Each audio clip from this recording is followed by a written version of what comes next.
What's going on? Welcome to another episode of Opinionated Podcast, aka Opinionated Off-Topic. Today we're in Dallas, Texas. We're on a road trip tour, shooting a bunch of guests. We got CJ from Park Car Talks, Hello, aka everybody. another co-owner of Opinionated Media. He's going to be joining us this weekend. Obviously, Carlos is here looking good. Always. Drinking that Simply Spiked signature lemonade. Hey, no shout outs. Yeah, no free shout outs. Yeah. And, we got Matt here, man. Prelude Productions, right? Yes, sir. Yes, sir. We got Matt here, first guest. So thank you for course, showing up. It's a little nerve wracking trying to put it all together and make sure people don't flake and whatnot. But it's super cool to finally meet you and dive into your story. And your page just loaded up on the computer, so that's good. But without further ado, I'm gonna let Carlos jump it off like he always does. So thank you for taking time out your day. Oh, of course, come on the brother. show. I know. I mean, for us, luckily it did not take very long to get here. There's no traffic or anything. Oh, that's nice. Yeah. So especially like with the snowstorm going on there. Yeah. Was it bad here? We have pretty good ice, but Yeah. that's about it. That's like what About we 2 had. days. Were all y'all streets messed up? Yeah. Residentials were. Highways were pretty good. Yeah, 'cause, had enough traffic. Yeah. We think they closed us down like for 2 days basically. yeah, Oh, dang. Yeah. I probably went out on Tuesday for like 11 hours, but other than that, we're chilling. Your power went out. Yep. Yeah, we were down pretty bad, Tragedy. man. Like It We was- didn't have any of that. It was Thank crazy God. because like that first like snowstorm we had, Yeah. our power didn't go out, but like this one wasn't even as bad as that one, and our Right, power went yeah. out. I was like, what the hell, man? Yeah. That. Anyways, again, thank you for coming on. Just tell us a little bit about yourself. Give us a little backstory. Where you grew up, where you came from, to what you do now. Yeah. So, born in 1997, out in Rotan, Texas, which what I was telling Cam earlier is out west, about 67 miles north of Abilene, about 85 miles south of Lubbock. So, in West Texas, but almost towards the Panhandle area. Middle of nowhere. No, literally middle of nowhere, cotton farming community. So farming, blue collar work, blue collar people. Population about 800, maybe about 600. Oh, wait, what? small town. Yeah, Small town, know everybody by their vehicle. I'm telling you. Oh, shit. Yeah. So graduated in 2015, just like y'all. Then went to SAGU, where Steve, Germ, and met my wife there. Played football. Graduated in fall of 2018, and then I've been working in the tax and finance field full time. Oh, yeah. As the corporate day job type thing. Okay. And then I started Prelude, probably roughly about 14 months ago. 14 months ago. Yeah, What A were y'all? we were 1A. 1A? Yeah. Dang. How was that football? Bro, sophomore year is when we actually, in 2012, 2013 year, is where we jumped down to 6-man. And, that's how everybody was like 1 through 5. And then it was like, okay, 1A is just 6-man schools. Wow. And then everybody jumped 1. We stayed 1A. Wow. My freshman year of football and like sports, we were 11-man. So Okay. that year, there was like a transition period. But What is 6-man like? man, Is there different rules, or is it like the same rules, or? Oh yeah, no, it's very different. The field's 80 by I think 45, rather than 54 by 110 or something like that, 120? yeah, exactly. And the field goal posts are wider.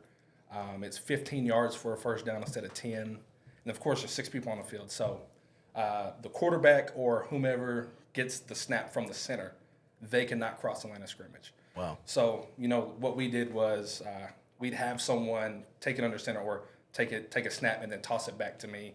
And then I would be the quarterback, or spread back is what they called it. And so then I was able to cross the line of scrimmage. But everybody's eligible for a pass to catch. So That's it's crazy. backyard football. That's interesting. Really? For sure. That's like I'm just thinking of like NFL Street, like all the exactly. going, Yeah. It's full speed Ironman football, Yeah. both sides. Was it like confusing to get the basics of it down at first? Oh yes, I promise you, because they had like the city was able to vote. Like of course, like us in the school, we voted, but people in the community got to vote. Do we stay 11-man or do we go down to 6-man? So 11-man, we were getting like throttled. We were my best year. We were like 500. So, I mean, we were never competing for district title or making sure not playoffs. So the entire community voted and were like, yeah, we'll go 6-man. I had never heard of 6-man football. And it turns out that there was a school about 25 miles west. I don't know if I've ever heard of Snyder, Texas. It's right outside Snyder because Snyder's like 4A. But it's called IRA. And they're like, the cream of the crop in 6-man football in Texas. Never heard of them. They're right down the road. And so we made that transition. And it's funny because my freshman year head coach, honestly, I feel like he just hated kids. And no, I'm telling you, after that year, he became like a car salesman. Like, he just quit. But he scheduled us against the best teams in 6-man and then dipped. So our first game, we played a 3-peat state champ, Throckmorton, Texas. Like, dude played at Midwestern State. He played receiver. Their center ended up playing basketball at ACU. Wow. Like, when they beat Kentucky, like, he was a starter. It was a big transition period. It is very, very backyard football-esque compared to, 11-man football that we're all so used to. Yeah. So I guess since you played that type of football, in high school in Texas, and then obviously you went to SAGU to play football. Yep. How was your recruiting process, and also what position did they recruit you as, and would you play? So that's actually a funny story. I was going to initially walk on at Angelo State. Citizen Nomad, thank you for bringing me out today. I'm kidding. So I was going to just be a walk-on at Angelo State. I got a couple offers from McMurray in Abilene, Hardin Simmons in Abilene, and then also a preferred walk-on for UMHB. But I didn't want to go there. I didn't want to stay home. I just felt like Abilene was too close. I wanted to be my own man, per se. And so my sister, who is about 4 years older than me, she was going to ACU, and then she transferred to SAGU. I had never heard of SAGU. I had never heard of Waxahachie. And so I saw that year, or going into 2015 fall, that they just got a new head coach. His name is Frank Tristan.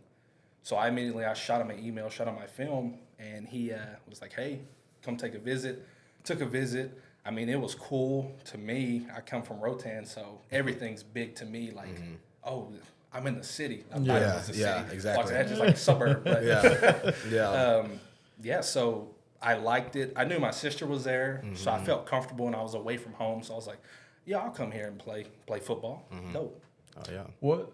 So when you send your recruiting film out, how do they know what they want to put you at? Because you played, I guess, quarterback, but what'd you play in college? In college, I played strong safety. Yeah. Okay, so the trend, you played. Did you play on both sides? Is everybody pretty much play on both sides in 6? Or Yes, both sides. I was a kicker. I mean, I poured the Gatorade. We had to do the whole 10 yards. We had to do everything, man. So what initially happened was they just signed me as an athlete, just because I was on, every side of the ball. We all were. Yeah. And then Coach Tristan sat me down after he offered me, and I accepted because I was like, oh, yeah, I'm going to go. Yeah. He was like, honestly, you'd see the field faster if you played DB. And, I played safety, but it's 6-man safety. Yeah. Whenever we were 11-man, I was still safety, but, I don't know, I was still kind of like a deer in headlights playing. And so what I really did was I was like, hey, whatever I can see the field first, put me at it. And, y'all know Germ, so there's no way in heck I could have played receiver, to be honest. Yeah. I was like, oh, I'm used to offense, making plays, but they're a different type of dog on that end. And I was like, hey, I can just go be a blunt instrument. I just run my head into something. So, yeah, they recruited me as an athlete, and then he told me I could see the field faster at DB. So I was like, hey, I'll play DB, put me wherever. And so kind of just started from there. Was the transition hard going back to 11-man? Not really, honestly, because I played growing up. I had only played 6-man for 3 years. So, I still watched college football heavily, NFL. I think the biggest thing for me was more so transitioning from, just to put it bluntly, not being around a lot of athletes to being around, people who could go. There was a more amount of people that could go. And so I had to kind of elevate and know that, every day in practice, rinse, do every day, basically. Yeah. Yeah. So that was one of the biggest transitions for me. Were you like the best one on your team in 6A? Yes, I was. And I tried, and my dad, if you ever met my dad, he wouldn't let it get to my head. Yeah. So I was level headed. Like I was going in knowing, hey, everyone's going to write you off. You're 1A, you're 6-man. No one knows what the hell Rotan is because we're Rotan Yellowhammers and we're orange. It makes no sense. So I just knew that there was going to be, I'd have to make a name for myself. So ever since day one, I said, I'm going to put a chip on my shoulder and just attack it one day at a time. Yeah, because, you go from there and you're the best on the field, then you go to Sagu, where I'm sure that everybody's... Yeah, everybody. They had a lot of bounce backs, right? They had a Germ was a bounce back. There's a lot of guys there. Yeah, and there's a lot of cats who could have gone D1, but I guess like ACT or the grades just didn't, Because it's NAI, it's not NCAA, it's its own thing. Exactly, yeah. So, and then I felt like a lot of them that, that were D1, because there's one guy, even Germ talked about him, Carl Morgan, offered by Lafayette, LA Tech, but I think his grades weren't there. I didn't ever ask him personally, but if I were to make a guess, but that dude, he could go Shaquem Taylor, he could go, the guy that was in front of me initially, his name was Marquise McCormick. He was a strong safety. Dude was like 6'5", 240, yoked, like Cam Chancellor. He'd knock your head off, but every time he knocked someone's head off, he would like get taunting or something. So like right off the bat, and once we started the season, like I was thrown into the fire just because I was his backup. So basically, I starting like week 2 or 3 just because he kept getting in trouble. As a true freshman? Yes. Wow. Oh shit. Yeah, it was definitely a blessing. And Yeah, all those guys around me pushed me because I definitely had to learn. The biggest thing, go back to you asking about from 6-man to 11-man, I think it was learning the schematics of 11-man. Like I knew them, but we can all attest to college schemes being a lot more complex than high school. Like it was just a basic cover two. You're running stunts, you kind of have to, and the offense is reading you too, so they it's all moving like together. Exactly. So it's kind of like an ongoing math problem that you have to solve in real time. So it was a big learning curve. Was the transition from, I guess, offense to defense hard? No, I always wanted to play defense more. I always liked physicality. I was never the biggest guy. I graduated high school like 160 pounds soaking wet. So I, lived in the weight room, but I always loved physicality. Definitely didn't have as big as an impact as I did my last year playing because just, weight and speed, strength. But loved the defense. Yeah, it's cool. Surprised you never played safety. Nah, I'm just not big enough, honestly. Like, this is what it came down to. Just never was big enough. Would you have liked to play safety? Nah, not for me. This is not. It doesn't suit my skill set. Like safety. Like no slide at safeties. But corners cover are better cover guys. Yeah. So since I was mainly a cover guy, I feel like I'd have been wasted at safety basically. Gotcha. Yeah, and that's again to go off of that. That's probably one of the top reasons why I was on the field so quickly. Is especially in our defense, they rolled me down in the box a lot. Yeah, so I was more so like a hybrid. Yeah. And so box safety type exactly. Deal. So I was just more like I told you earlier, a blunt object. Just hey, go ram your head, make the tackle, make your read. And so I think everything fit together perfectly for me. Yeah. Did you have any crazy injuries in college or anything like that? Yeah. So it actually happened second week of fall camp. I tore my hip rotator cuff because you have one in your shoulder and your hip. Yeah. I tore it in my hip, and then I played until week 8 to where I ended up tearing my groin. Jeez. And then I had to sit out until the next season. I ended up having surgery, but I just thought it was like a hip pointer, and then it progressively got worse. And then week 8 it got to where I could barely walk, and so. Because our trainer, Stu, Magnum knows him, good, funny dude. He was like, nah, you're good. Type of, just rub some dirt on your head. That's where I come from, too. So I was just like, no man, doubt. if I go to the trainer room, And that's it takes you off the field. Like, they always would say, you can't make the club in the tub. Like, exactly. That's a true thing. Sometimes the best skill is availability. Yeah, especially in college. You get replaced quick. And I was just like, I can't let that happen, you know, because I was initially the new guy on the block, nobody from nowhere. That's like the hard thing about sports, though, is because like you want to compete, but at the same time, you also got to take care of your body. Yeah, for real. But like, since you want to compete, when you do get hurt, your adrenaline's probably going. So you like don't feel, because I tore my shoulder in a game. Oh shoot. So like, my competitive side was like, I want to stay out there, but my mom was like, Yeah. I can't go no more. Yeah. So that's like, that's the only like shitty thing about like sports is like you said, you're irreplaceable. So if you get hurt, I mean, it's kind of it. Especially like in college for like D1 players, like your draft stock's on the line every single game you go out there. As soon as you get hurt, yeah. I mean, NFL too for like friend Tony Pollard. Yeah. We don't know what's gonna happen with him ever since he broke his fibula or something like that. Yeah. And I mean, he was a free agent after this, and now we don't even know. And like he was projected to get a big contract from somebody. Now, you know, obviously you're just losing money when you get hurt and stuff. Yeah. So, that's cool. That's the shitty thing about injuries. Got anything over there? Yeah, you got anything over there? Man, I'm just kind of, you know, vibing. vibing. Yeah, see what it. I have a question, but like later on, before like, he gets to the whole like Prelude Productions. Okay, gotcha. side. Yeah. For So, sure. you mentioned you studied like finance and like tax stuff. So you're an accountant, right? I am a tax analyst. So I do tax accounting and tax analysis. It's a little different than like what you would see for a CPA because they're doing more personal finances, and there's also corporate, corporate CPAs. But I'm more so in the reconciliation between banks, reconciliation of taxes between states. How do you like that? Because myself, I'm an accountant too, and I'm about to go on my CPA journey and all that bullshit. But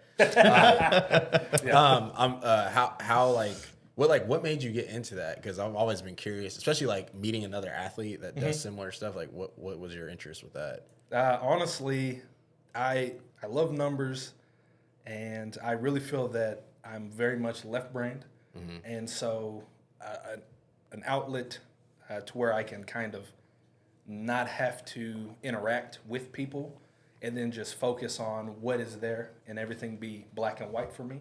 I think that helps me kind of thrive at my most efficiency. And so I really like it. I'm with a good company.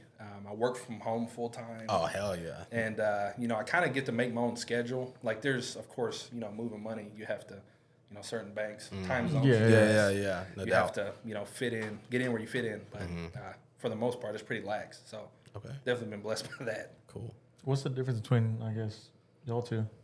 I'm not too sure because I had like a heavy tax background, like coming out of college, and I don't know if your hours are like that, but tax like accounting hours are crazy. Like you might be like 60-hour minimum, especially during like busy season. Yeah, you're in right now. You're in right now, and then then you have extension season like in October and like 60, 80 hours a week. But I don't really know the difference personally. It sounds like he's more of like the middleman. What am I wrong about that? Yeah, basically. Okay. Yeah, we're like a middleman between, the IRS, state agencies, and these corporations who are collecting, giving funds, and preparing their statements and stuff like that. Okay. Yeah. But I said fuck tax, bro. I got out of that shit. Yeah, I think no, for real. The money's great, bro. Like amazing, like, but it's just not, bro. You like have no sanity. Yeah, no, especially him going like the CPA route. They're the ones who, I would say, like a better term, they're on the front lines finding ways to reduce the amount of money you have to pay. tax breaks to their corporations. Gotcha. I am just making sure that everything is in compliance and compliant across state lines. Yeah. Oh yeah, that's cool. Yeah. So he's like the playmaker, I'm more so. He's like I feel like you like close the deal type deal. Yeah. Gotcha. What do you you're not in tax anymore? No, I do like more like revenue based stuff with my job. Like control basically like orchestrating like cash flow and things through the company, make sure people get paid, like budgets, like stuff like that. Tax is this, bro. This is too much. Like still an accountant. Yeah. Okay. There's all kinds of accounting. It's like ridiculous. Like you have government, cost, tax, payroll, like everything. So, that's dope. So you like numbers and whatnot. How'd you even get into the camera side of it? That's actually funny. So I knew I always wanted to serve people at some capacity. I didn't know what that would be. And then I became gravitated towards like movies and music. I felt like they would always elicit some type of cathartic response from me in, you know, a good way or a bad way. And it always intrigued me to how I could watch, like my favorite movie, Interstellar. That movie's fire. Bro. And, you know, Hans Zimmer with the score is crazy. Yeah. Like just listening, I'll sit and listen to the music and I'm like, yo, this dude sat here, watched, you know, the dailies, you know, what they look at every day that has no audio except for the dialogue. And he writes music to that. And that kind of intrigued me to where I'm like, yo, he got like, I imagine he felt what I feel, and he was able to bring that to fruition, like into a visual art, or for him, an audio art. And so I was like, I want to serve people, but I feel like in our day and age, you know, the visual arts, you know, they're on and popping, but I feel that delivering a tangible memory, you know, where I'm at right now, working with high schools and, you know, sports teams, delivering tangible memories for not only the parents and the schools, but also the parents. I think that that has been a blessing in itself that kind of wove itself into me serving them at a capacity. So I think that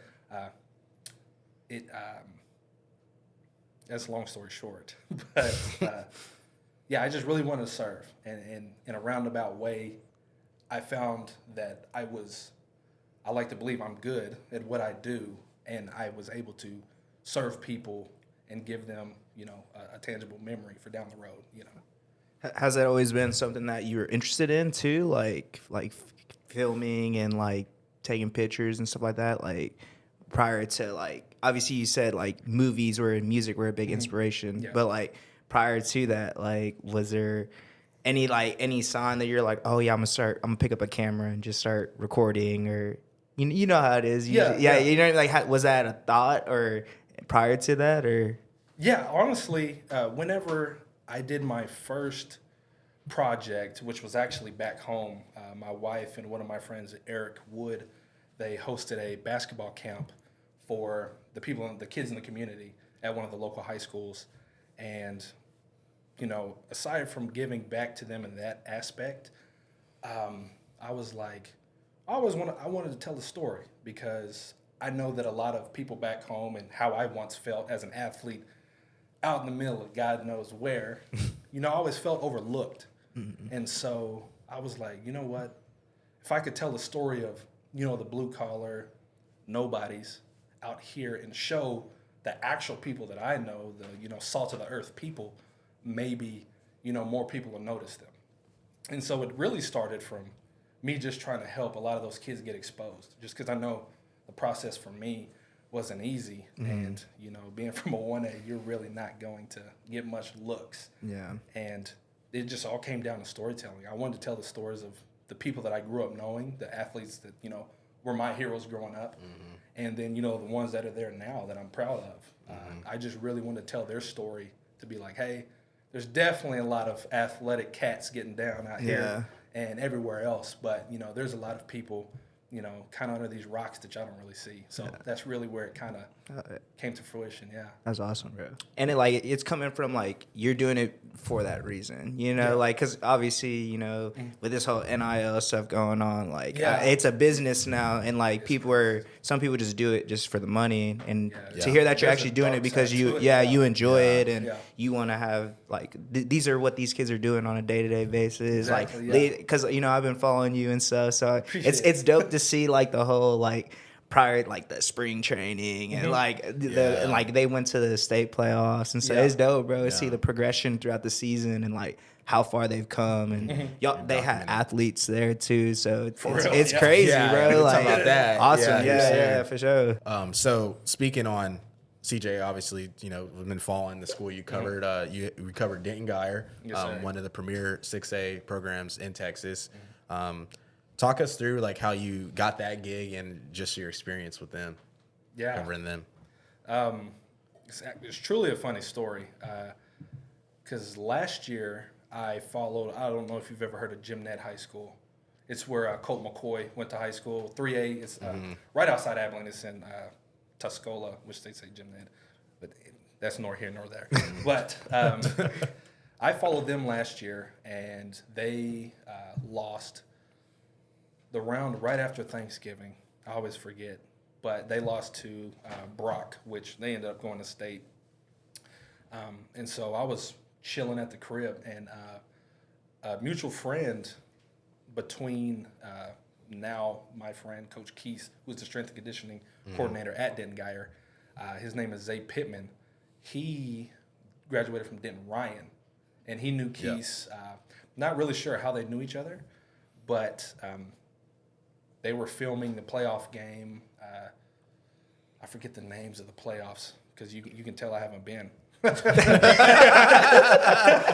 You can tell I didn't go in high school, but it was like it was the regional finals. Finals. Yeah. So 3 rounds out, 2 rounds out, and they were playing Prosper, and this was at Allen High School. Yeah.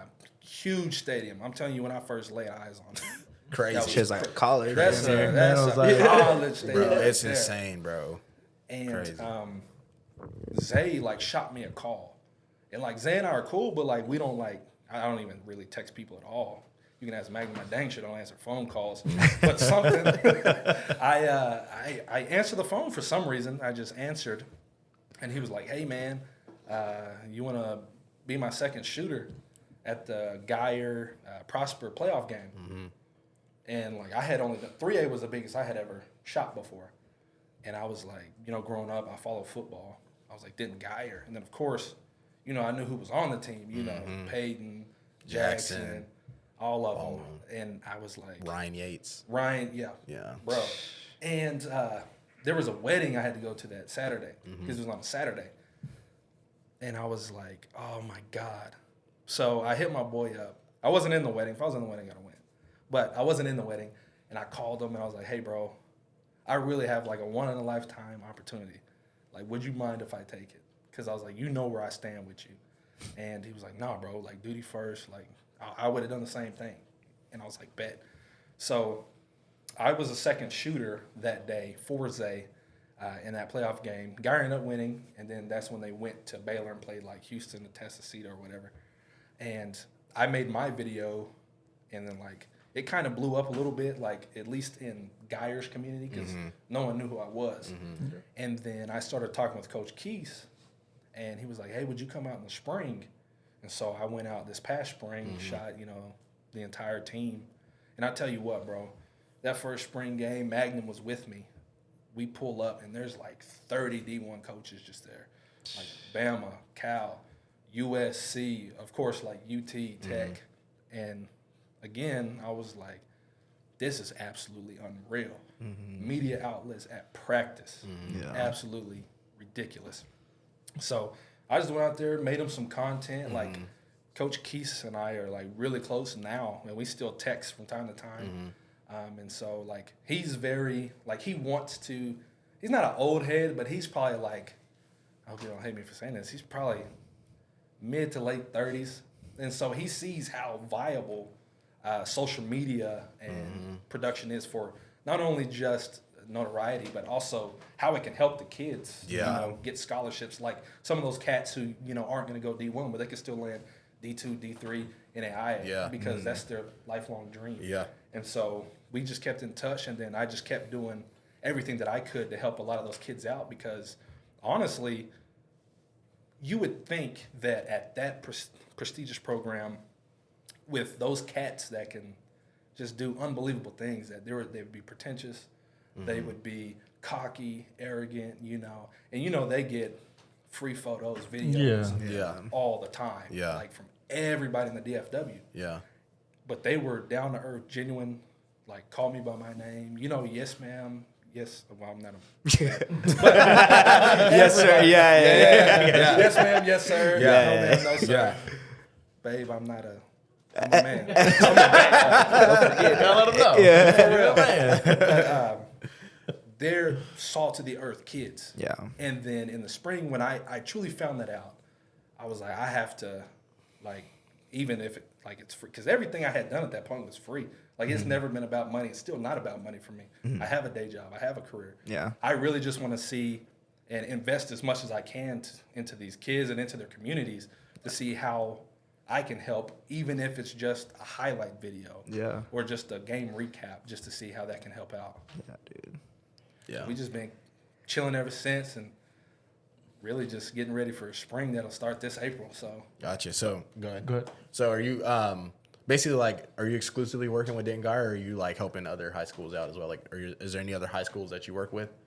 I haven't put out anything for any other high school, Gotcha. but there are high schools that I am working with. I'm not exclusive. I know this fall I'll be working with Rockwall ISD because they're, I think it's called a sports marketing director. I didn't even know high schools had that, but their sports marketing director reached out and was like, "Hey, would you like to collab?"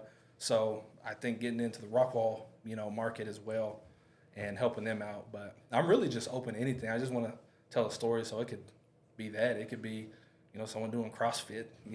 So you're with teams and not the district right now. Correct. Yes. I'm working with the high schools. Gotcha. Germ is with the district, or is he with high schools when he shoots? That I do not know. I don't know if he is with. Because I know he shot for multiple teams. I just didn't know if he was with the district or if he was with. Do you know? I don't know. I know Germ shoots for like a lot of like the schools we played, and like obviously he went to Stony Point, so he shoots like Stony Point, Round Rock, Pflugerville, Weiss, like that area, and then he'll do some of the bigger schools like Westlake, Lake Travis. He obviously shot at the Texas Bama game, like he was on the field, got some crazy photos at that game. So I don't really know like what he does exclusively, but Because I was gonna ask, because I don't know how that works. So. If you're with the district, do they pay you, or is it all for like, I guess, free? And then schools, do they pay you, or is it like you're free as well? You're just doing it to help them out. So it started off with free, and majority of what I do is free. The only thing that I have charged and was paid by the school, not the district, was the season or the game recaps. So Yeah, I was going through these. Look crazy. yeah, so Those are fire. they'll pay for a cinematic recap. But anything you see on like my Instagram or Twitter, like a player highlight or reel or It's like something. pictures and stuff. That's just that's you're just doing that. just pro bono. Yeah. That's fine. Yeah, that's cool. I do have a couple friends, colleagues who they're hired by the district. I'm unsure how they're paid and how that goes, but I do know that like they'll have to go to each game and shoot both teams, and then they give all their content to the district. Gotcha. And that's one thing that I really I'll give my stuff to any player, athlete, parent, but I also want rights to what I For sure. take as well. Put the work in, you know. Do you do this like? Well, you kind of say you don't do it to make money, but like, do you ever thought about going on like get hired by, I don't know, more in tech, so tech and being their like videographer person and doing that as a full-time job? I've thought about it. My wife and I have talked about it. The biggest thing for me is it would have to make sense in terms of salary. Yeah. The work, I'm not worried about that because, that's just a part of it. Mm-hmm. But the biggest thing for me is I don't want to bleed all of my blood out for a company when I need to bleed it out for my family. Mm-hmm. So I'm really blessed by the situation I'm in, working from home to where I have a schedule that's flexible, and then I literally can just clock out, slide down my desk, and then I'm right there with Prelude. So I'm not opposed to it. And I've thought long and hard about it, but it would just have to make perfect sense across the board for me to make that jump. And at that point,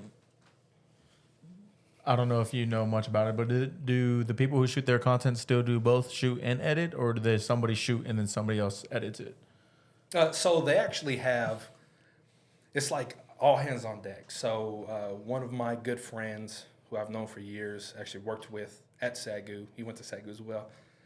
He is the former director of creative football media for Nebraska University. Oh, wow. His name is Ora Garcia II. Okay. Big influence in my life, and colleague. I'm telling you, the salt of the earth guy. He's from like Wyoming, but salt of the earth guy. But so what they'll do typically is have a team of like 6 to 8 all shooting. Of course, they have, the director who kind of gives like, hey, this is the theme. These are like when you're making your shot list, we need these 10 specific shots. But then, they're like, you have creative freedom. And so what they'll do is after the game event, they'll upload it, everything. And then typically they have about 2 senior producers who will produce, and then an executive producer who will basically say, yeah, that's good, or hey, let's change this, let's do that. And that's typically what Aura was the EP, but he also directed the majority of what they did.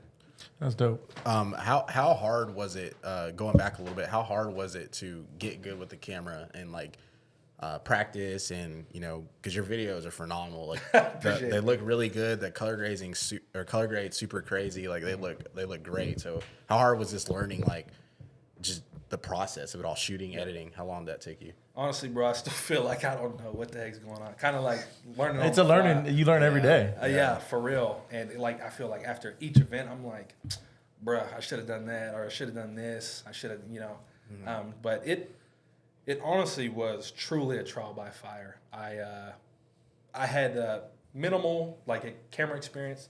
Like I said in college, like my bachelor's was in business communications, but I'm an associate's in digital media production. Okay. And I worked with Aura because we filmed, like not just him and I, but it was like a team of, or like 15. We filmed for a year a docudrama series. It's called Forgiven Felons. Guys who were former felons readjusting to life afterwards, after they served their time. And I wasn't even a camera dude there. I was like a gaffer. So my job was unload, set up, and then shut up and just sit out the back. But honestly, I wasn't even going to do that. But I was the only guy who could back up a trailer. So they were like, we really need you to go everywhere. And I was like, well, yeah, I got you, And so, and I just started like watching Aura. And then they let me sit in with, because it's like, Aura was a director. And then, of course, you have an EP. And then you have like first director, second director, assistant director, and I would sit in and just listen to them brainstorm after each day, watching their dailies. And, I wouldn't say anything. I was just kind of like a fly on the wall. And so I had a little minimal experience about knowing the hardware part, but I had to do a lot of learning of like exposure. I think that was probably the biggest thing I focused on this year. Like last year I was like, let's just put something together, just get it done. And then this season, I was like, you need to set yourself apart. You need to tell a story. You need to learn how to properly expose. And the biggest thing that helped me was, I don't know if y'all have ever heard of full-time filmmaker. Yeah. You've probably seen like the ads. That's the best investment I've made. It's like a one-time payment. It's only like $400 or $500, but like they literally, it's very granular. Yeah, there's I can't remember the name. There's another one that our some people we know told us to check out. There's like 800, but it's a one-time payment as well. I can't remember the name of it, but he said that was like the best. That's the best purchase he's ever made. Yeah, it's like step by step everything. For real, and they go through each like Canon, like how like so I shoot on the Sony A7S III, which is dang good camera, but it's not like a Netflix certified cinema camera. Yeah. So like the FX3. FX3. Yeah. And then Canon would be like the C70. Yeah. And then of course you get up to like Reds. Yeah. And like Blackmagic and all that stuff. Yeah. They go through each of those cameras, each of their settings. Like, hey, this is what we look for. This is so it's very, very granular, and I would suggest that to anybody who wants to truly bring the best out of themselves. I've always been curious. How do y'all color grade in different lightings and make it all look good? So the biggest thing on that is having the proper white balance. So for me, this is very new to me. I really didn't pick this up until playoffs, because I used to just have, like if I was outdoors, I would put a preset. I would do like in the camera, you can do the preset white balance. Yeah. And because I used to do auto, and I was like, this is way too hard to try to match throughout, especially outdoors at a game because it's bright, dim, dark. Yeah. And so what I do now is I have a white card or a gray card. You can use either or. Yeah. And then so you'll just set, like, let's say the light's on me here. I'll hold the white card up. I'll look at the camera temperature balance on the settings in the camera, and that tells me it's true white. And then so I'll make that my adjustment layer for all my clips. Since I shot them all at the same color temperature, I can match them up to true white so they all look the same. Gotcha. Yeah. That's cool. I've always been curious about that because, like, especially for football, it starts at, I mean, the sun's still out. Yeah. Dude, And then, like, second goes quarter, down, it's like sunset, halftime is dark, and then Yeah. the rest of the life. Yeah. Especially is like at the bigger stadiums that have like the bigger jumbotron type deals. Yeah. Like Lights and shit. those LED lights are different than like the sun, and so your camera's reading two different whites, and so like skins turn green. It was a long learning process to say the least. It was crazy. What do you do at that point? Like, how do you, what do you do to fix that? The same thing you do with the... So what I had to do with that was I had to go into like each color and like each frame fix their skin tone. Jeez. And it's like, it's good for like one clip, like if I'm in the corner of the end zone. Yeah. But if I move, it's getting a different light on them. So it was honestly. Is that both for picture or is it just for video?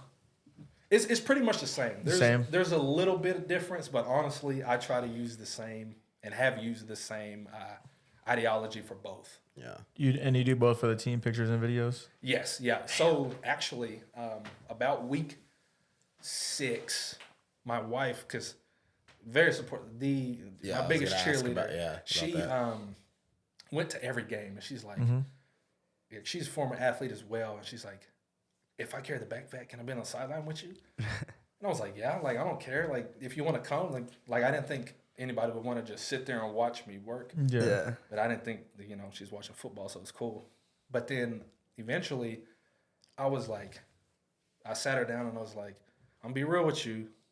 Honestly, if we had 2 different angles of this sports stuff, I said, we're gonna amplify. I was like, It makes a world difference. no, for real. And she was like, okay, how much someone costs? And I was like, no, I'm not paying anybody. I'm not gonna pay anybody. I'm teaching you. Yeah.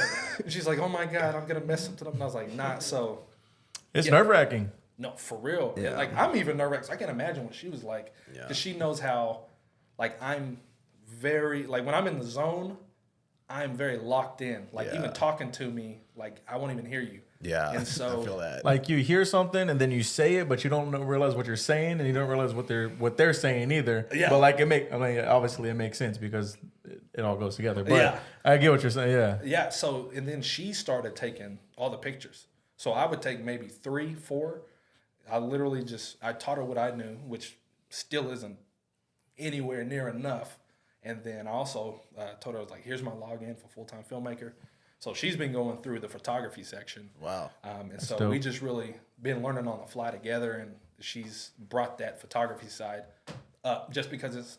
Yeah, it's you nice to have change another settings, hand. yeah. Like he went, our homie Albert, Token Media. So he went to like a concert with him. Yeah. And basically Albert was doing was doing all the video for like the concert. And then he gave Carlos a camera, and Carlos was doing the concert photography. And Albert was just saying, he was like, man, it's just so nice to have someone else there that can get the photo so I can focus on the video. So you're not having to do both, like. That's why I knew she was nervous, because it was my first concert, so I was nervous as hell. Because one of our good friends opened up for Gucci.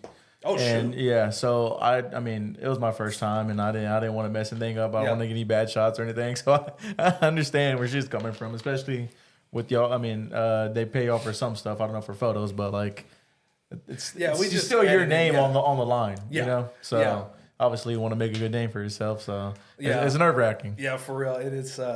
So she would always turn it to, high burst. And so she's like, yeah, I think I got a couple good ones. And so I'm dumping the cars after the game.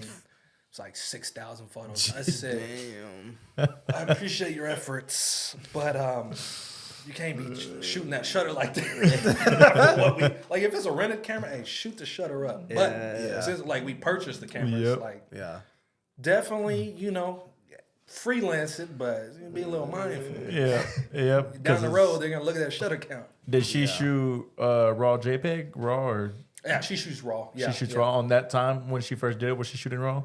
Yes, I told her. I said, "Hey, you're shooting raw," and she was like, "Because all she saw was every time you take a picture of video in raw, it takes more than not being raw, like in I forget the word, suppressed." She's like, "Yeah, but I can save memory," and I'm like, "I don't need memory to be saved." I was like, "I want to be able to fully have the adjustments in post." So yeah, she shoots raw.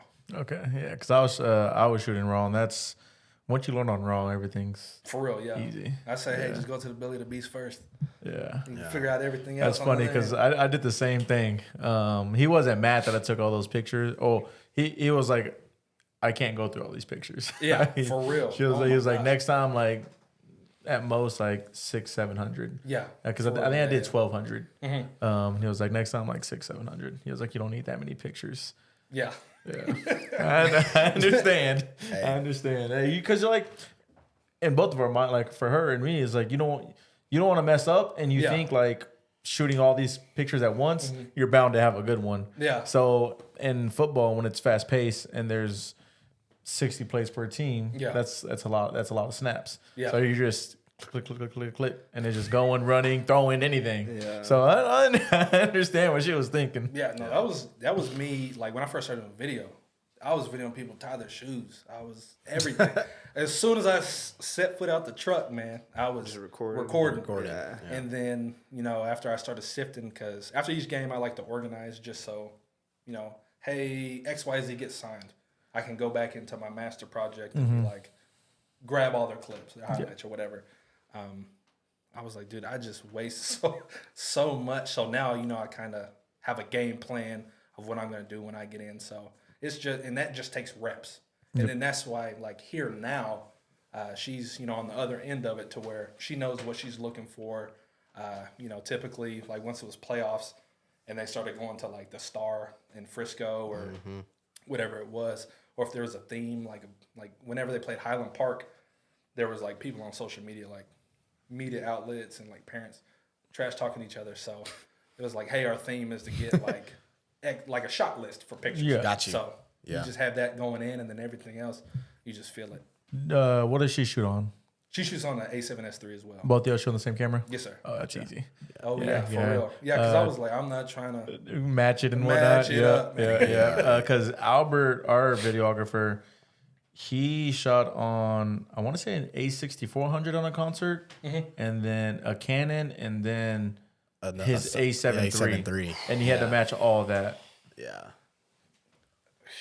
Yeah. Dude, I know that was a lot of work. And like, obviously, when it comes to like the Canon and the Sony, but I mean, you can get it like as close as you can, but it's not going to be. Yeah.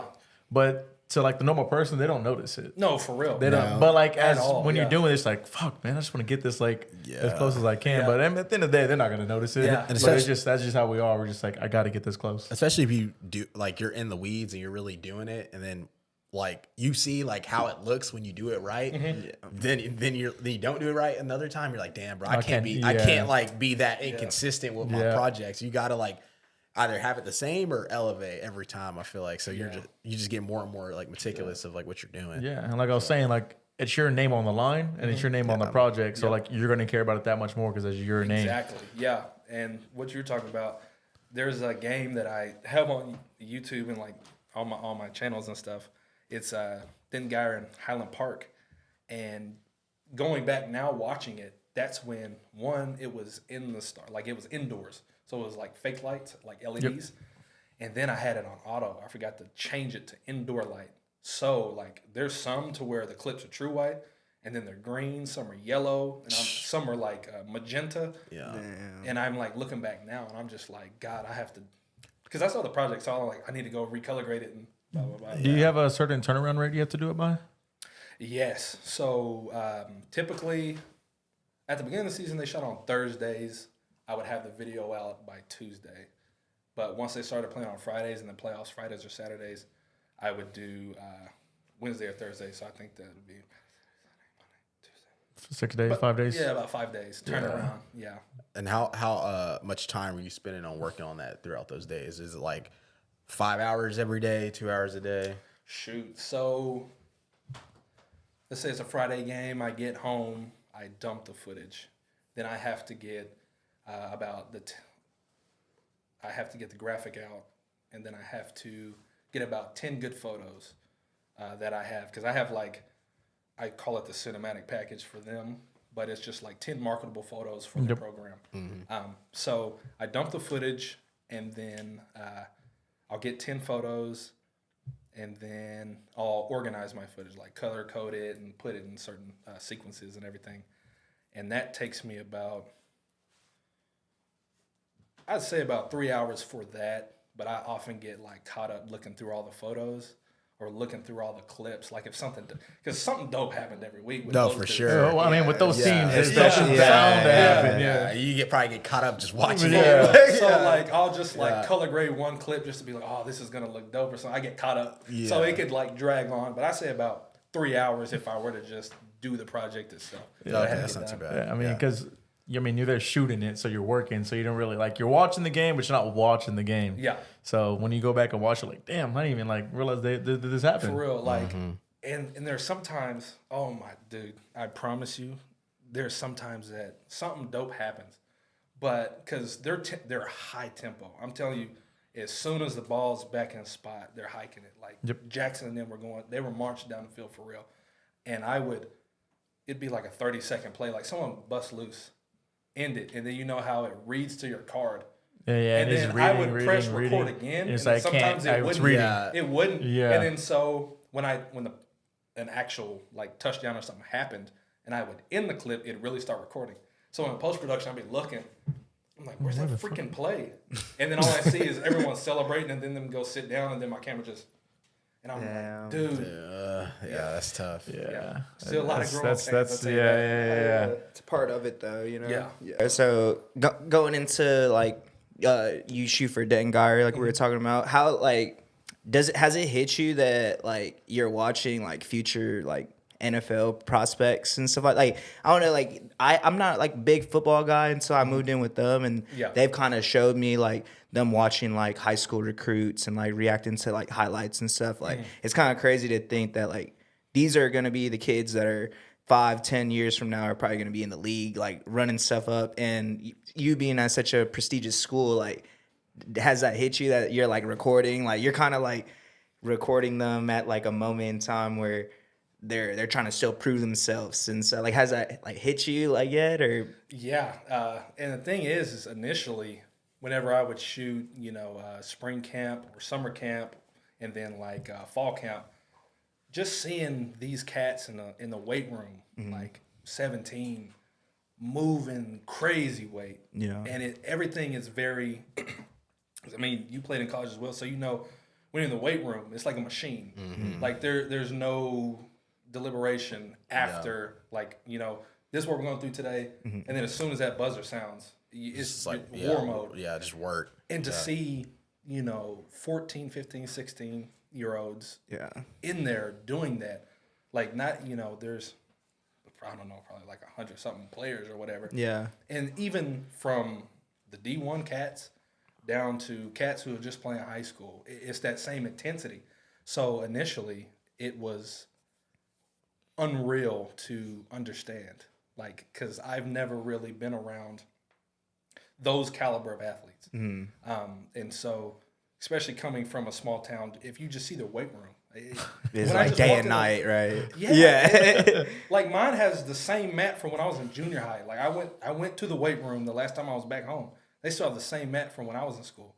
And so just seeing it was unreal. And seeing how and what they can do. But after you see everything that they do, their routine, their program, shall I say, it makes sense why they are how they are, because it's very intentional. And my guy, Coach Keese, the strength and conditioning coordinator, he's been there since 2006. Oh, wow. He was there when Gerard Hurd won back-to-back. R.I.P. to my boy. I'm a Texas fan, so I like him. Yeah, he good people. I worked with him once, and Hell of a dude. Yeah, I'm a big UT fan, so I wanted him to always be back there. He was for a little bit, but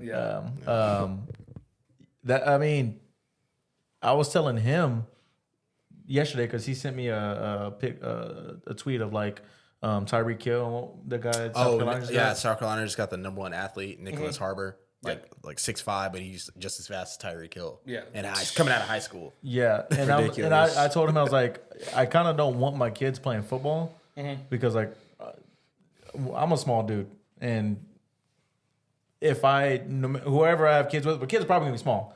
And like the talent level is just getting crazier and crazier and crazier and crazier, and the kids are getting bigger and bigger and bigger, and it's like, bro, my kids gonna die out there.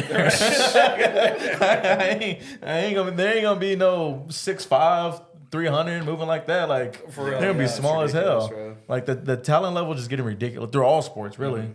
Yeah. The talent level is just getting ridiculous. He was like, soon, like 7 foot, and start doing that because they had that one dude, from France, Wembanyama. Bro. He's like Yeah. 7'4". Yeah, he's and ridiculous. he can like dribble like a guard. It's crazy, Pulling up bro. from three is It's ridiculous. ridiculous. Yeah, no, It's stupid. It makes no sense.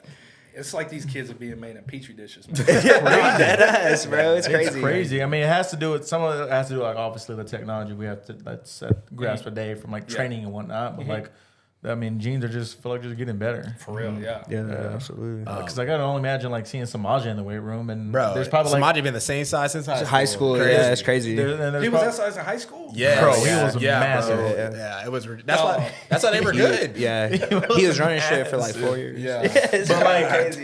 that's probably like I wouldn't say average, but almost pretty close to average now. Yeah. Through like the big schools like that. But going back to also what you said, the big schools like that, like the Lake Travises, the Denton Guyers, the Allens, they're like that because of the programs that they run. Yeah.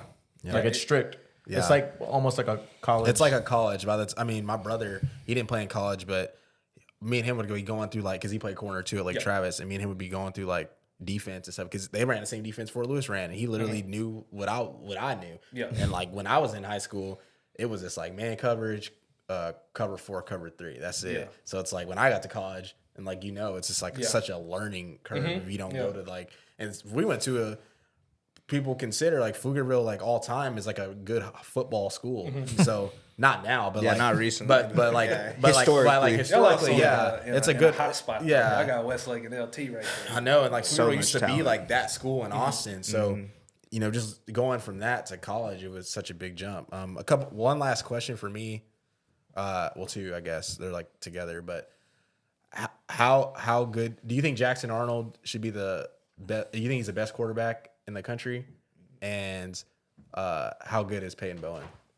Oh, I think Jackson, hands down, is not only with just the eye test, but I mean, you can put that on paper and see that. Like he proved that. Jackson, talking about salt of the earth kids, it's amazing to see a young man of that talent and who, especially in the age of NIL, is going to have a very lucrative career, not only on the field, but off the field financially, to be so level-headed and still have that desire to work. And he doesn't forget where he comes from. To see a young man like 17 with a lot more than, we grew up seeing, and he's balancing that, that also is a testament to his parents and then, the community around him and his friends. But it's honestly, it humbled me as a 25-year-old man. I'm like, wow, like if this young cat can carry himself through all this adversity, especially with, the toxicity online, if he can, weather through all of that, like it was an inspiration, honestly. And I definitely think he's the #1 quarterback coming out. And I'm excited to see what he does at Oklahoma because I'm a tech guy, but I'm definitely going to be rooting for the Sooners when they're on, man, just because he's a phenomenal kid, and I'm excited to see what he does. And Peyton Bowen is unreal, like human highlight reel. You can put him anywhere. I'm talking like he can go from playing, say, he can pick you off and then go line up at the 1 and route your best DB up. It's unreal. Athlete. Literally. And do play entire back half of the season with a broken hand. Yeah, he had that club. I was watching return Legit. punts with a return crazy. punts. That was the one. Yeah, when you were like, oh, you're like, dang, yeah, he like, going crazy. Yeah, Oh, okay, yeah. that's Yeah, pain, yeah. he's Returning punts and as kickoffs the young and cats shit. say, he's him. Like Yeah, he's him at the Yeah. for real. He's unreal. I'm glad he's going to Oklahoma. I tell you that much. Especially not just because I mean I grew up watching Big Ten, so I'm a homer. Yeah. But so he'll be close to home. He'll be with Jackson, someone he grew up with. But I remember when he initially signed to Oregon. Yeah, that was crazy. My parents had come up from West Texas. They were in Grapevine visiting my wife and I. And she was like, hey, he's going to Oregon. I was like, what?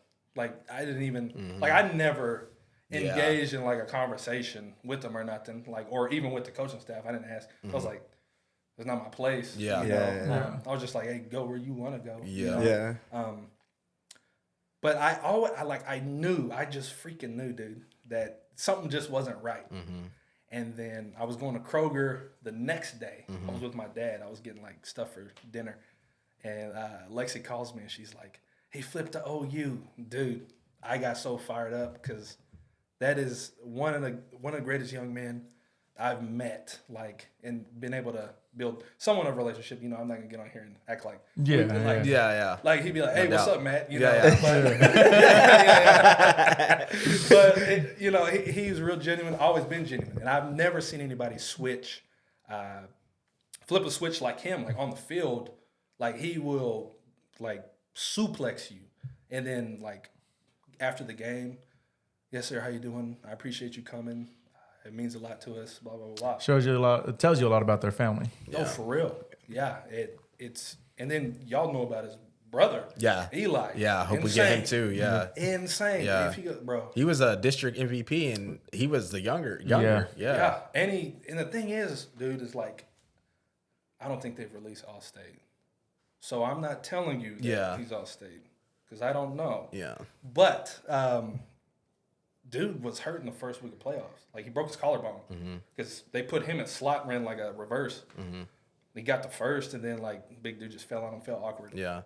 But for him to be the first game, dude, like the defense had 3 takeaways the first game, and I literally, because my wife was with her friend, I called her at halftime. I was like, hey, Christopher Nolan about to be calling for us because this footage that we got here is crazy. It's unreal, and they're unreal. And I'm excited for them, and then I'm excited for a lot of these sophomores and juniors coming up this spring that I guess will be juniors and seniors. They got some cats coming back that can play. Yeah. Cool. One last thing for me before we hit this off. Have you ever thought about going to like Spark or the opening or Elite 11 and like trying to film in any of that? Yeah, so I think the biggest event that I was thinking of was the Under Armour All-American Game here of past. You know, I had a little leverage just because you shot with those guys. Shot with 3 of them, and then the head coach, Coach Reed, he was I don't know if he was their, was he their head coach or just like one of the coaches? He was one of the coaches. Yeah, and so that was the biggest thing for me, but then I figured out it was in Orlando. I got it mixed up with the All-American. All-American game. But I'm definitely open. I would like to do it at a bigger capacity. What I mean by that is be able to work with the Elite 11 or whatever entity it is to help kind of bring their project to fruition, like bring their vision to life. Rather than I don't want to be there just because this is the next generation.